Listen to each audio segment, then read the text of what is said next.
The life so short, the craft so long to learn. I'm sure all of you resonate with these lines. Every student actually does. These lines are given 650 years ago by the father of English poetry, Geoffrey Chaucer, in the Parliament of Fowls. Geoffrey Chaucer, now when we are looking at Chaucer, we must remember that this is a person who's coming in 1343 to 1400, famously called, like I said, the father of English poetry and the father of English literature. Now, why is he called that? Why is he getting all of these epithets? He's getting them predominantly because at a time when scholars preferred writing in Latin or French, Chaucer boldly chose Middle English, providing English a platform that made it the language. He literally developed the East Midland dialect. Now, here's an interesting fact. Chaucer actually published his first major poem around the age of 30, which is also very, very inspiring.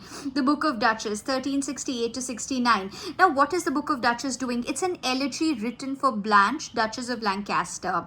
Now, this poem begins with a dream vision and cleverly uses the game of chess as a symbolic motive.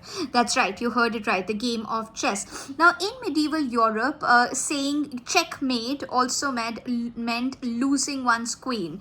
That's when you're saying checkmate, making chess a powerful metaphor for the duke's grief, after losing his wife. So that was one of the symbolic details. Now, Chaucer didn't just write one masterpiece. A lot of his works are extremely important. Besides the Canterbury Tales, he wrote the Book of Duchess, he wrote the House of Fame, the Parliament of Fowls, Troilus and Cresside, and of course the Canterbury Tales, his unfinished masterpiece featuring, the pilgrims traveling to Canterbury, each narrating stories that beautifully captures everyday layer of the medieval society. This is literally how the pathway looks like, when you're trying to travel from Canterbury, traveling towards Canterbury. Now, did you know Parliament of Fowls is considered one of the earliest literary works to associate it with Saint Valentine's Day? Saint Valentine's Day. So that is another important aspect that you must remember. Yes, the idea of Valentine's Day in literature owes a lot to Geoffrey Chaucer. Chaucer wasn't only a poet, he served as a soldier, diplomat, a customs officer, a member of the parliament and royal administrator. And we have all of these details, even though not a lot is known about his personal life, but about, his professional life, a lot is already known as well as documented. So that's the most beautiful part. Now, he travels across France, Italy, which introduced him to writers like Dante and Petrarch. So he's getting an introduction to most of these writers as well.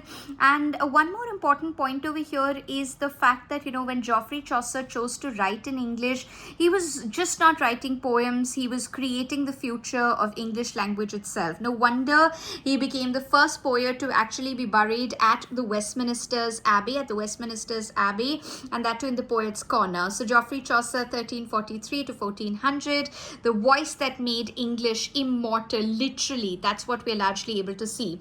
He is also, of course, known for introducing and perfecting the the rhyme royale stanza form, ABABBCC, which is also pertinent for all of us to remember, and the chronological order of all of his writings. That's also a pertinent aspect which we must remember when we are looking at Geoffrey Chaucer.